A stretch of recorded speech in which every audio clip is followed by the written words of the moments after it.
Hi everyone, you're welcome to my channel. If this is the first time of seeing me, my name is Raphael, and in this video we're talking about the reasons why people struggle to land a very good job.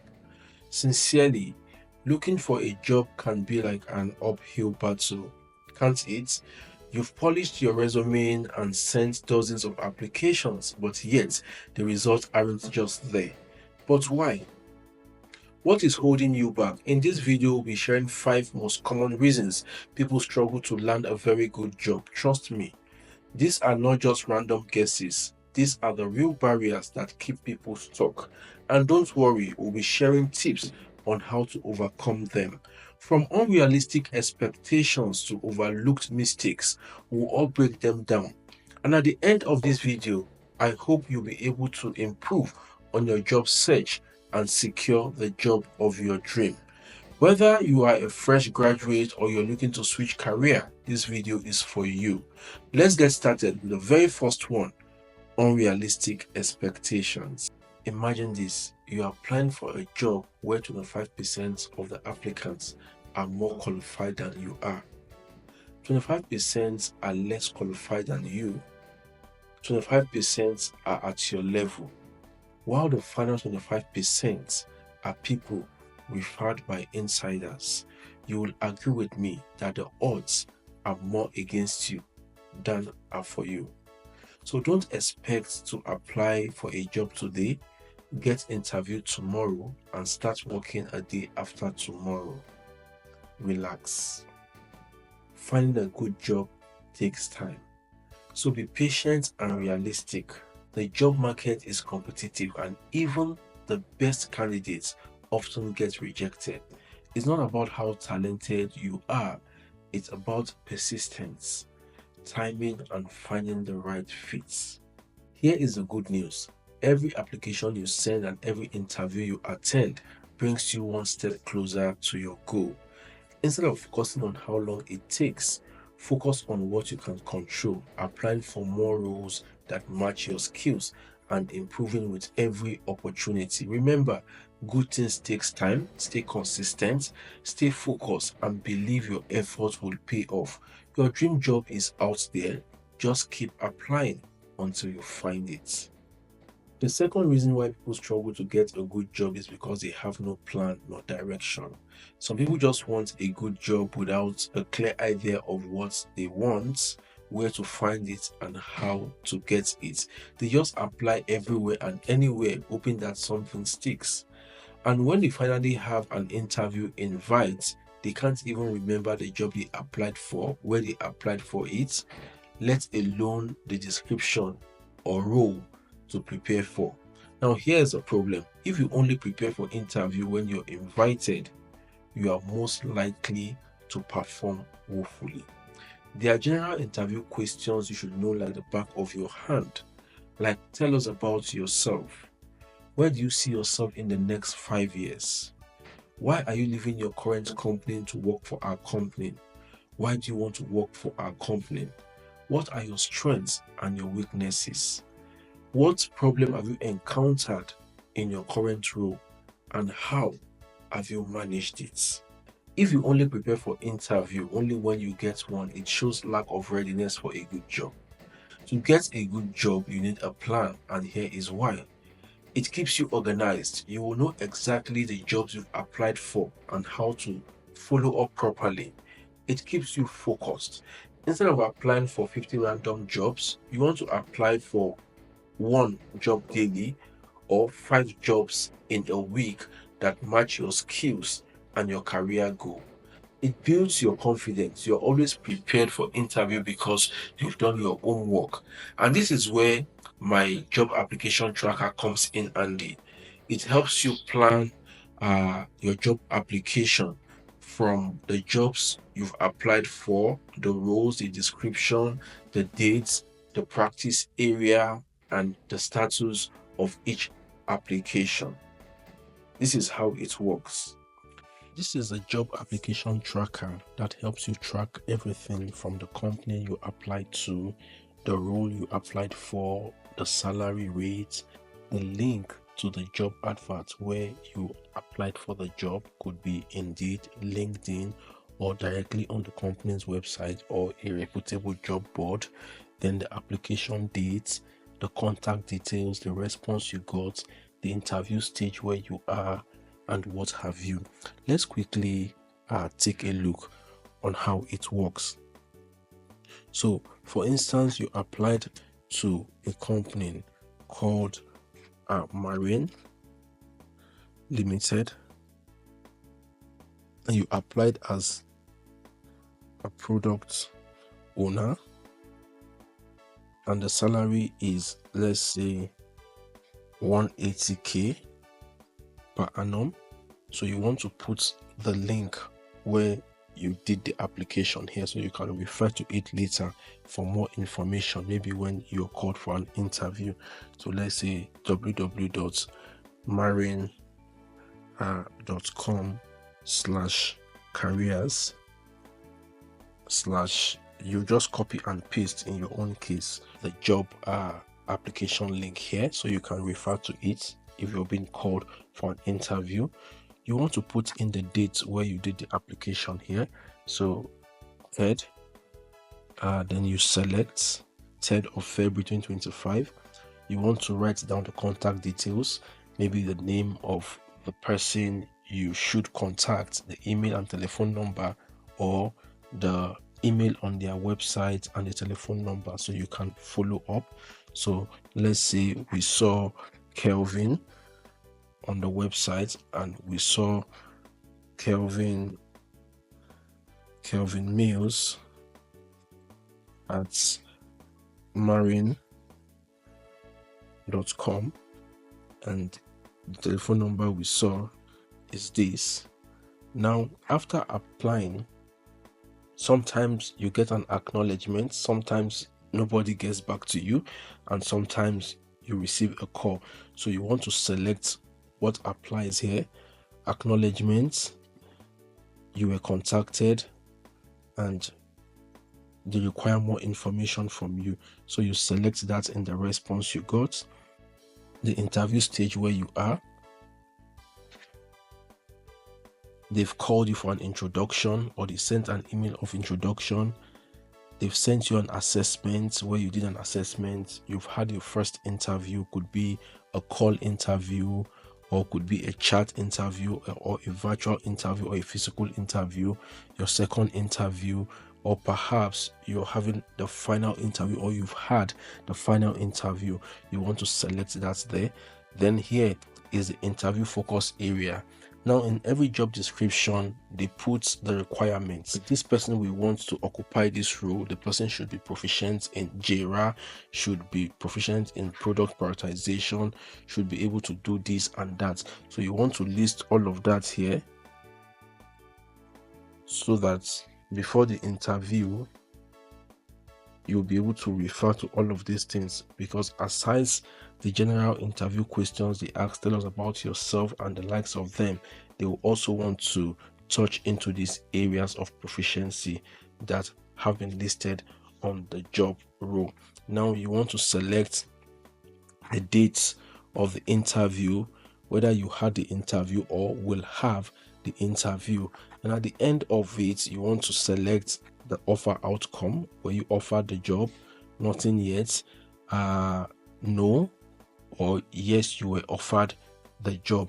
Now, this job application tracker keeps you focused and organized. If you want a copy of this tracker, kindly drop a comment below on what you have learned so far, and I will send you the download link. Remember, job hunting is not all about effort, it's all about smart effort. And a little planning can go a long way in landing you the job that you desire. The third reason why you're struggling to get a good job is because some job openings are misleading. Here is the thing. Not every job posting you see is legitimate. Some are copied by recruiters, agents, or job platforms from companies' websites. This platform might use the job opening to gain popularity or drive traffic to their sites. In some cases, they send your CV to the company acting as your agent. But here's the catch. Many companies prefer dealing with candidates directly. And there's a darker side: data miners. Some postings exist solely to collect your personal information for advertising, promotion, and even scam. So be cautious of quick registration forms and sites that ask for so much personal information without clear company details. They are often red flags. My advice: apply directly on the company's official website, use credible job boards or platforms like Indeed, LinkedIn, and what have you. For instance, on LinkedIn, you can filter for the most recent job postings to avoid outdated or misleading posts. Remember, applying directly or on a credible platform will save you time and also protect your data. This will make your job search a lot more easier, safer, and efficient. The fourth reason why you're struggling to get a good job is because your resume needs more details. If you're still copying and pasting the same CV for every job, you're making a very big mistake, because most companies today use the applicant tracking system ATS to filter resume. And to beat this system, your CV needs to be tailored for every job. And this is how it works. To beat the applicant tracking system, the ATS, you need to tailor your CV to the job you are applying for. It invariably means every job should have its CV. So you come to ChatGPT, go to the job you're applying for. In our case here is product manager fintech. You copy everything that has to do with the job. You come to ChatGPT and you give it a prompt. Write job description for 4 different roles in 4 different companies for my CV. If yours is 3 different roles and you've worked in 3 different companies, or 2 different roles in 2 different companies, you state it in there. I am using to apply for a job whose description and details is quoted below. It should be in plain English and as a real human. Use facts, figures, and metrics. And also use words from the description.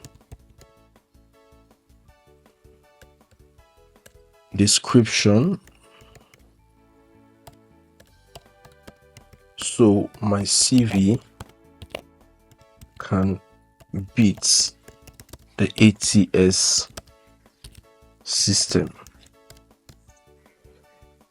So you come down now, and now you said and details is quoted below. You now put a quote, copy everything,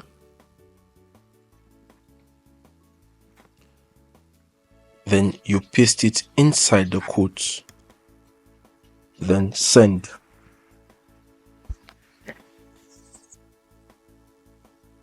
Now this is what we have. Now, whilst I'm not encouraging you use ChatGPT directly, you can use it as a guide. So when it gives you the response, you can now amend, adjust, and retweak it to suit the role specifically. Because this is auto-generated, in all honesty, it may not totally give you what is suitable. So I'm not asking that you use it directly, I'm asking that you use it as a guide. So as you can see, it has given you the description with metrics, facts, and figures, and also it would have taken the major words from the description, so that even if the company are using the ATS system, your CV would most likely be selected because those words are there. As you can see, spearheaded the development of a data-driven analytic platform that increased customer engagement by 35% and reduced churn by 20%. So that's the first row, there's the second row, there's the third row, and that's the fourth row. So you can copy this, adjust it, amend it, then put in your respective rows, and then you are good to go. So that is how to use the ChatGPT to tweak your CV for job applications. The ATS scans through a specific keywords in the job description, and if your CV doesn't match, it could be rejected even before a human sees it. So imagine a job ad for just one role that 1,000 people applied for, and the ATS has been given an instruction to select just 10.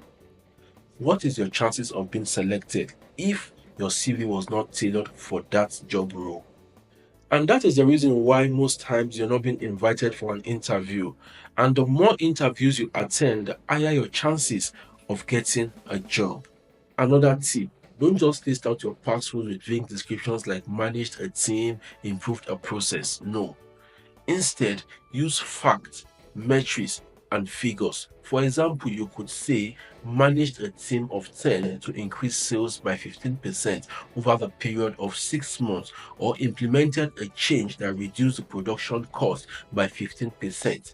Why is this important? Numbers shows impact and also make you stand out to recruiters. Remember, the few CVs that beat the ATS system are now gone through by a human who now decides who to invite for the interview. Numbers will not only show your impact, but will also make you stand out and increase your chances of being invited for the interview. Tailoring your resume for each application takes a little bit of extra effort, but you agree with me that it is worth it. It will not only help you pass the ATS stage, but it will show the employer that you're serious about the role, unlike someone applying for the same job with a CV that has nothing to do about the job. So no more copying and pasting. Tailor your CV for each application and see your chances of landing interviews go up. Finally, the fifth reason why people are not getting a good job is because they are not following up. Many job seekers think their job is done after applying or attending an interview, but here is the truth: following up is just as important. Here are instances you should always follow up on. After an interview, send a thank you message to appreciate them for their time and also reinforce your interest in the role. 2. After a rejection, send a thank you message to appreciate them for their time and also seek for a feedback on how they think you can improve for future opportunities. And finally, after submitting an application, if you've not heard back from the recruiter in 7 to 10 days, you could send an email asking for an update on the application. Following up shows initiative and professionalism. It keeps you on the radar of the employer and it shows you're genuinely interested in the role. And don't worry, it doesn't have to be something complicated. Something as simple as: thank you for the opportunity to interview for the role. I am excited about the possibility of contributing to your team, and I look forward to hearing from you as regards the updates on the process. Thank you. This is short, polite, and effective. Those are the 5 most common reasons I think people struggle to get a very good job. Put these tips into practice and you're one step closer to your job success. Alright, you have all the tools you need to improve your job search. If you found these tips helpful, kindly comment below and I will share my job application tracker with you to keep you organized. Also, don't forget to like and subscribe to my channel for more tech related insights, job search strategies, and career tips. Thank you for watching and I will see you in the next video.